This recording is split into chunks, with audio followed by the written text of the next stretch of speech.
Hi everybody, my name is Eli. I'm Jason. I'm Caden. I'm Jaden. I'm Nicole. And we are the YHWH the Torah YouTube channel. And these are the commandments of YHWH that we are going over. All right, thanks, Eli. I appreciate that. Yes, these are the law, statutes, and commandments of our Creator that we are going over, and we are going to have a blast when we do them. And we are going to do them with joy, we're going to do them with happiness, and we are going to do them with gladness, because our Elohim is a mighty Elohim with a capital E. And he is he's our light, he's our guide, he's everything to us, and he is what we need to rise up to in the morning, what we need to sleep, going to bed, sleeping, reading before we go to bed. It needs to be everything that is on our lives. It needs to be ingrained into our minds, hearts, souls, and into the hearts, minds, and souls of the children and the future generations, and those who will be running the kingdom to come, those who will be fighting along Messiah Yahushua. And gentlemen, it is a first day. Everybody, put your little tiny pie holes to the microphone, please. And what's where did I get that one? Little pie holes. That's the mouth. Put your mouth to the microphone, so I don't have to keep bugging you throughout this thing. How you doing, Cade? Good. What's that's it? Yeah, I'm good. How was your Shabbat? It was good. Restful. It was mostly quiet for the most part. Jade, how was your 4 hours of nap, bro? Yeah, it was good. We didn't even ask him how his Shabbat was. How was your 4 hours of nap? Yeah, your Shabbat must be great. We knew where he was going with this. How was the Shabbat, bro? It was pretty good. I slept, I think, a pretty good day, half huh? the day. Yeah, wow, that's amazing. You must have needed to sleep, but unfortunately, you didn't sleep last night. Yeah, it was a long night. Okay, too much napping time on Shabbat. Nicole, how are you? I'm good. Everything good? Yep. You happy? Yep. It's a good day? It's a good day. Eli, I'm good. how you doing? Everything good? Yep. Got a big smile on your face. Anything humorous that you're finding here? Nobody? Everything? No, I guess? I got nothing humorous. Nothing humorous. All right, so we got a one that we need to go over. A comment. And so we need to go over here. And this gentleman, this is our brother. He keeps changing his name. I don't know if YouTube, there's a war on like these people, but he keeps changing his name, but it's the same picture. It's a picture of like Hulk or something, isn't it? It's like Hulk and some... Like an old man's head or something? Yeah, an old man's head. Yeah, no, we know the icon. We know this guy. We don't have their name. We'll just call you brother. But listen, this is from when we were reading the Torah yesterday, and this is what he says. I was reading the list of the laws, and I think you should not have any other God before me, and you shouldn't have idols. You should be different commands. Okay, so that's commandment 19 that we have. Let me finish this thing, then we'll go look at this. Idols can be like the Virgin Mary and statutes. Now, there are beings that are called Elohim in the Bible, but we don't worship them. We worship the Most High, Elohim, our Creator. Idols can be false gods because people make images of them. So the commandment not to make images and bow down to them and putting over other Elohim over Yah should be two different commands. All right, let's go and let's be astute Bereans, and let's go take a look at this. This is commandment 19 as he's talking about, and this is what the commandment says. You shall have no other Elohim before me. You shall not make unto you any graven image or any likeness of anything that is in the heavens above, or that is in the earth beneath, or that is in the water under the earth. You shall not bow down yourself to them, nor serve them, for I, Yahuwah Eloheka, am a jealous El. Visiting the iniquity of the fathers upon the children unto the third and fourth generation of them that hate me. All right, gentlemen, what do you got? So in the beginning of that verse is don't make anything on earth as in heaven. Mary was on earth, and there was like a lot of stuff. Most of the stuff they make is probably stuff that's on earth or in heaven. This is what he's saying. That the very first part of that, you shall have no other Elohim before me, period. That should be a command. And then he says we should split that up because that, and I kind of see what he's saying here. Because, yeah, you could have a ton of Elohims. I mean, you can worship money and you didn't make it, right? You didn't make any of that stuff. It just appeared in your wallet. So I think this guy is correct, this brother of ours, and I wish I had your name. I'll just call you Brother Randy. Brother Randy, we appreciate it. I don't know if that's your name or not. One day, maybe let us know your name so we have a name to that cool icon that you have there, the logo dude. But I think he's right. So I think this is a revision. Because I think we need to take Commandment 19 and make Commandment 19 and then Commandment 20. So basically everything has to be shifted down. So, but I need you to read the other 3 verses that are under there and tell me which ones those go to which thing. Okay, so what are we saying here? So there's 4 verses under this command. Right. Okay, and I saw that. So you shall. Okay, so this is Exodus 20, 3-5, and it starts off. You shall have no other. Spit it out. You shall have no other Elohim before me. You shall not make unto you any graven image or any likeness of anything that is in heaven above, or that is in the earth beneath, or that is in the water under the earth. No. No. Keep going down. Further? Oh, these A and B? Yeah, I have A, B, and then a whole nother one down. Okay, so there's almost like 3 commands here, right? So you shall have no other Elohim before me is 1. You shall not make unto you any graven image or any likeness or anything that is in heaven above or that is in the earth beneath or that is in the water under the earth. That's an idol. 2, right? The third one, you shall not bow down yourself to them nor serve them. For I am Yahuwah, Yahuwah Eloheka, am a jealous El, visiting the iniquity of the fathers upon the children unto the 3rd and 4th generation. So I think 2 and 3 are the same together. Yeah, so it's like don't make idols and don't bow down to your idols. Okay, everyone agree on this? I don't know, I feel like because there's also like there should be no other Elohim, and when you're bowing down yourself to the Elohim, you're making other Elohim than Yah, so... Right, so you think there's more than 2? No, I think that... I was saying that the one where you don't bow down to them should go with the first one where you have no other Elohim before him. Yeah, and I have to say that this is the type of stuff right here that really impresses me more than anything is when we are able to read the law, statutes, and commands on a Shabbat, and then somebody comes up and says, "Hey, I think this should be another command," and we're able to look at this and dial it in. He's actually right, and so. Brother Randy, you're rocking it. So if your name's really Randy, that was weird. If it's not, let me know your name when you can. So I think we're good with that. Anyone have any questions? Nicole, you wanted the other 2 verses? You shall not make with me Elohai of silver, neither shall ye make unto you Elohai of gold. So that would be under the graven image one, right? Turn ye not unto idols, nor make to yourselves molten Elohim. I am Yahuwah Elohim. Is that... Same. I think that you shall have no other Elohim before me. Turn ye not unto idols, nor make to yourselves. This might go under this one. I think it goes under both. It goes under that because you're not supposed to make them, or you could turn to other idols without doing any of this stuff. So, So question, both. thoughts? That goes under both. Yeah, that would go under both of them. I think. Is anyone following me? Yeah, I think Okay. it goes under both. If we put Are under you guys both. paying attention? yeah. Yes. Okay, good, great. Just checking. Eli, get close here, man, so we can hear you. People would love to hear you. Little Eli. Problems with? The dogs? dog. Yeah, there's a pile of dogs. Can't It's sleep just in. really hard to sometimes walk in this house, right? You either step on tails or something. It's terrible. All right, so I think we're good. Nicole will deal that in. Let us begin into our handy dandy split screen. And for a little bit of a recap of what happened last time, I guess we'll do the drum roll. Oh, drum roll. All right. Thank you. Now for the recap. We're doing a drum roll for recap. Moses basically had his sister die, and the Israelites started grumbling against him because they had no water, and it basically upset him to the point where he disobeyed what Yah's command was. And We don't know if it's because of his sister died or the pressure well, or what it they've was. they've upset him enough to where he's disobeying Yah, where he's like, "You rebels! Here's your water."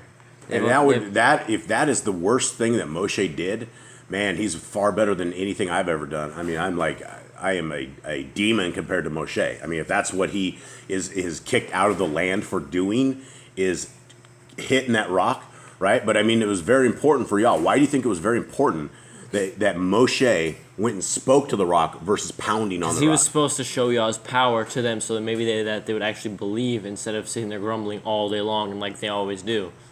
Yeah, They were supposed to be sanctified, and he didn't. So they went through Edom, and Edom wouldn't let him go, so they turned away. Then Aaron died, and Eleazar became the new high priest. So Eleazar, yes. just a lot of downhill spiral from there after everything happened.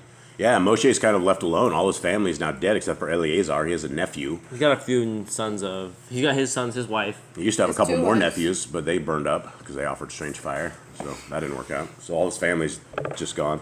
All right, let's begin. Numbers 21. And when King Erod, the Canaanite, which dwelt in the Negev, heard tell that Yashrael came by the way of spies, then he fought against Yashrael and took some of them prisoners. All right, that was a hard thing to read. What? Hold on, let me read that. And the sovereign of Arad, the Canaanite, who dwelt in the Negev, heard that Yisrael was coming on the way to Atharim, and he fought against Israel and took some of them captive. This guy doesn't say anything about spies. No. As a king, Mine did. I'm sure the king does, right? The king's like almost identical to this, except he has, yeah. So it came by the way of spies.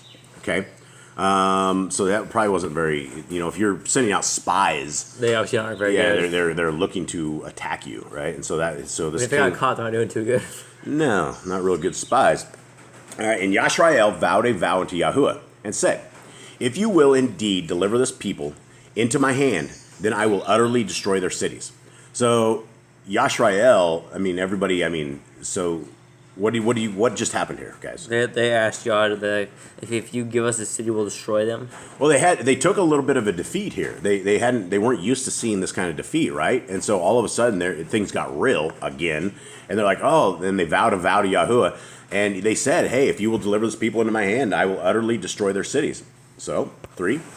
And Yahuwah hearkened to the voice of Yashrael, and delivered up the Kenyanim, and they utterly destroyed them and their cities, and he called the name of the place Kormah.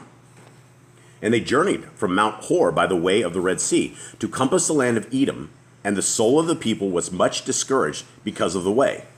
Yeah, these people have not even begun their journey yet, so they should not be getting discouraged. 38 years, this guy. Yeah. And the people spoke against Elohim and against Moshe. Wherefore have you brought us up out of Mitzrayim to die in the wilderness? For there is no bread, neither is there any water, and our soul loathes this light bread. Wow, that's bad news, because that's, what, they're getting free bread. Yeah, who can complain against that? How many times can they complain? They just watched Aaron die. They've watched themselves get smoted. They've watched Korah get swallowed up. It's just how much the point where they become almost like They might be imbeciles. At some point, they might be retarded. We have to consider something that maybe they were. I don't know. Maybe there's something wrong with these people. I do not know. You literally have this pillar of fire standing over you, judging you day in and day out, and yet you're still sitting there. Oh, we hate the bread that he's bringing us. Your entire encampment is sitting around the temple.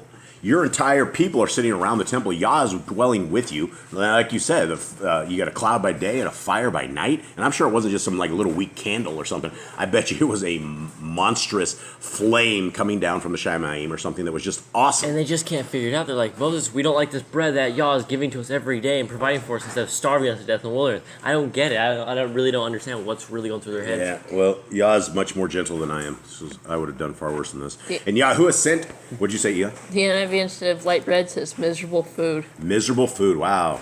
That's terrible. How would you ever say that when Yah provided that food for you? All right. And Yahuwah sent fiery serpents among the people, and they bit the people, and much people of Yashrael died. That's probably about right. That's probably they deserve that. Yeah. And I was waking up this morning, your mom, Nicole, she's like, and Yah does have a sense of humor. And then she's like, oh, he sent the fiery snakes to bite the people. And I thought there was going to be something more, and she left it at that. I'm like, how's that funny? I'm like, this is the fiery snakes. Once he's done with them. The NIV says venomous, not fiery. Okay. Mine says fiery. I'm sure it feels like fire when those suckers bite you. It ain't good. All right. Therefore the people came to Moshe and said, we have sinned, for we have spoken against Yahuwah and against you. Pray unto El Yahuwah that he take away the serpents from us. And Moshe prayed for the people. How many times are they going to be like, oh, we've sinned against Yahuwah before they figure out that they should just really be quiet and just listen to y'all? How many times is this going to happen? We'll have to do a whole nother series on exactly the complaining people. And so this is a lesson. Do not complain.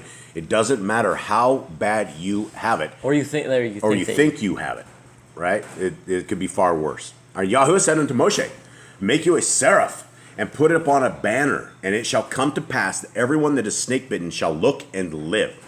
Now this is interesting. What does your guys say? Make a snake and put it up on a pole. Just make a snake and put it on a pole. Okay, so this is not the right. I don't know if Dr. Stephen Pigeon is correct or not, but I remember he did a 3-hour thing on this, and I was watching it, and it says seraph, and you guys know what a seraph is, right? It's like a messenger, it's a banner. Right? Yeah, but he's supposed to have a flag, right? He says the correct translation is not a fiery serpent, but it is a banner. He's supposed to put a banner up there with an angel on it, and people are supposed to look at the angel and it's supposed to save him or something of the sort. I think y'all would have judged him or something for this if he did this. And plus Hezekiah took this thing down as well. Yeah, and there's a verse, and as Moshe lifted up what was it? The snake in the wilderness, even so must the Son of Man be lifted up. I don't think that's the exact thing it was, but that's something of the sort. So I don't know if Dr. Stephen Pigeon is out there or if this is the correct thing.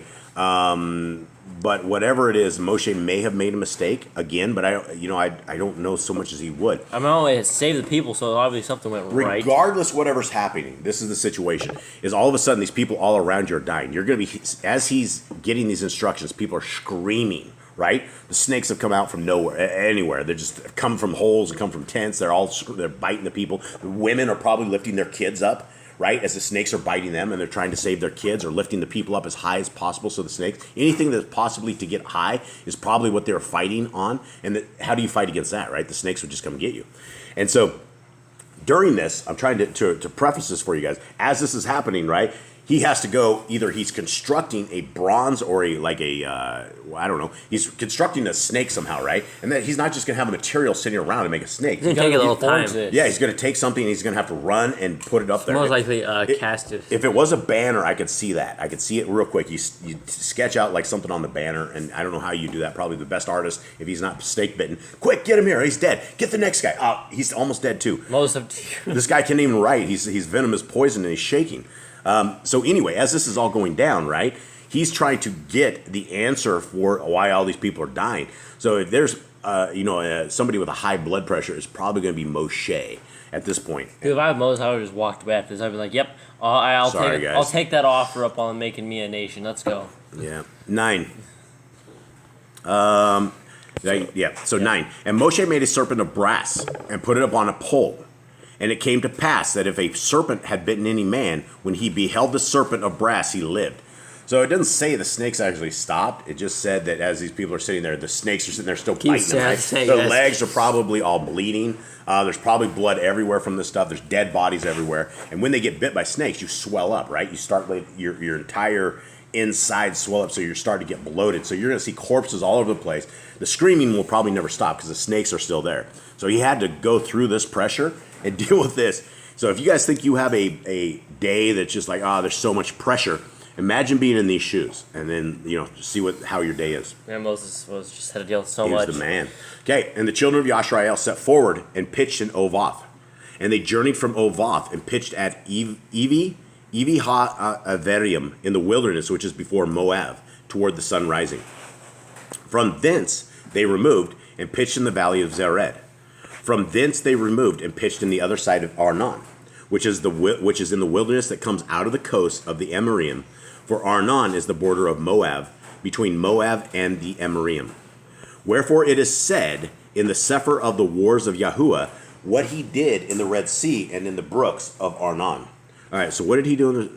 Did we miss something? Yeah, there's We're also missing a book. That's actually in that one Great Rejected Text. What is it? What happened in Arnon? There's Book of Wars. We have the Book of Wars somewhere? It's called like the Book of War Scrolls or something. Okay. Well, anyway, yeah, so I guess that's written in the Book of Wars. Sefer of the Wars. And that's, it says the Book of Wars here. How come we don't have the Book of Wars?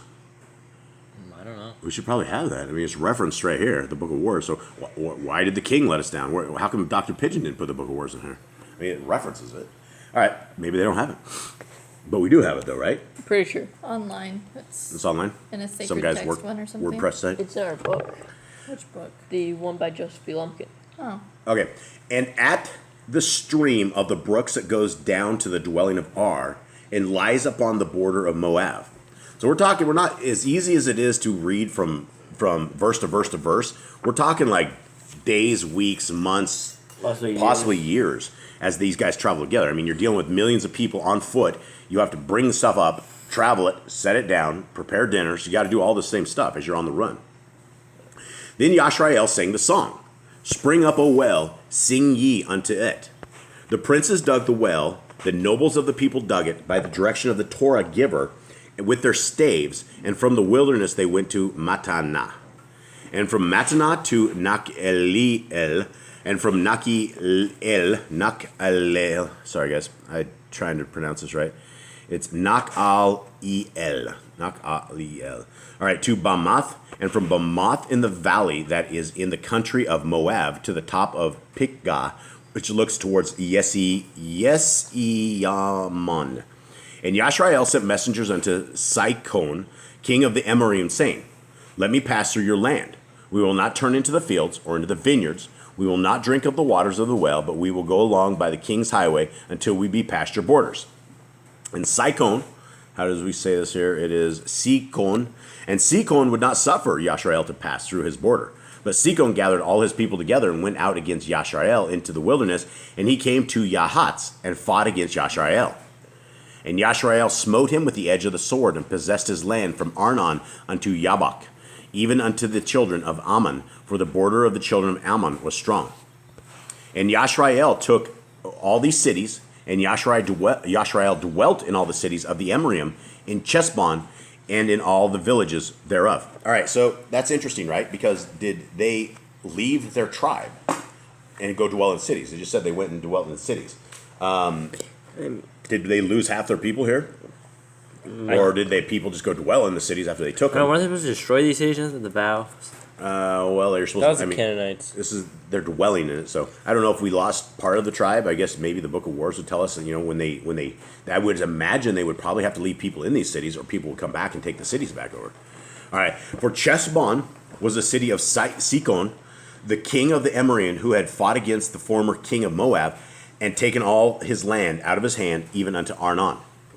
Wherefore they that speak in Proverbs say, Come into Chesbon, let the city of Sikon be built and prepared.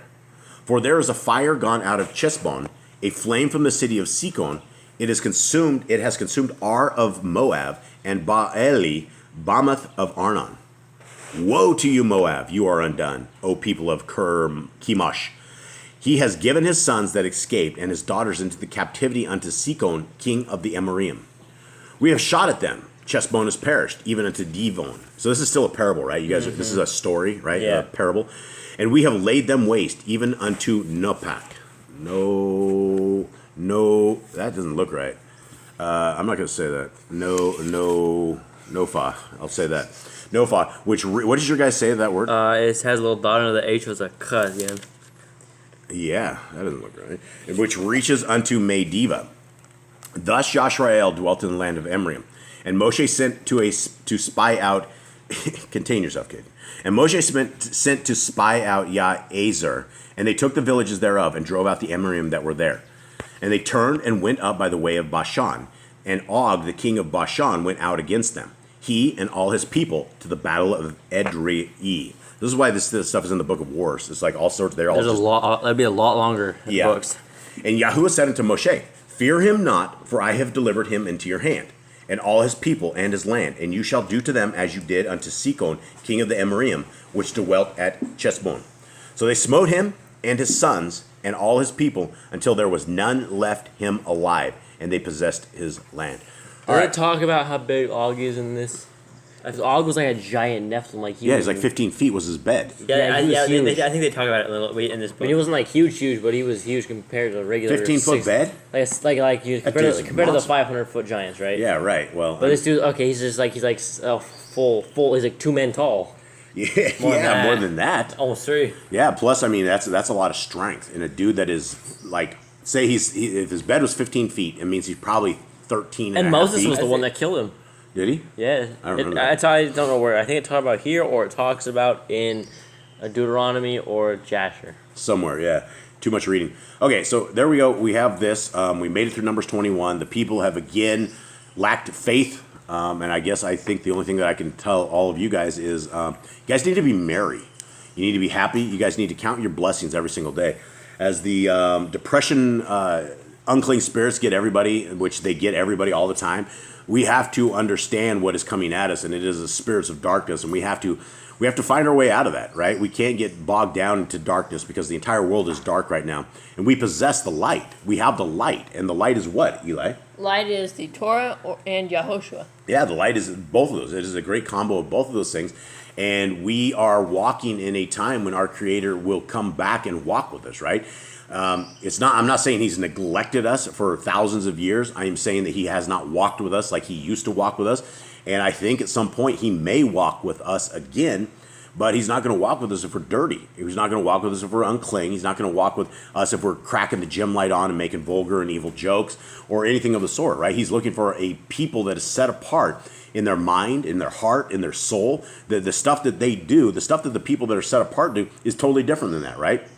We would be abhorred to watch TV. We would be up if we sat. I don't know if we could even make it through a commercial on TV without being like, turn your head, boys. There's some nudity here. We shouldn't be looking at this stuff. This is evil. And that is what the world is right now, right? There's shame. They're uncovering their shame. Everyone across the world, and there's nobody that cares anything about their own dignity or anything about what Yah wants us to do. And He's told us to cover up, right? We don't. And He even says, don't uncover yourself and be like the heathens and the Gentiles and the other nations, because that's what they do. They all like to take their clothes off and do crazy stuff, right? It's not meant to be. And so we need to be that set apart people.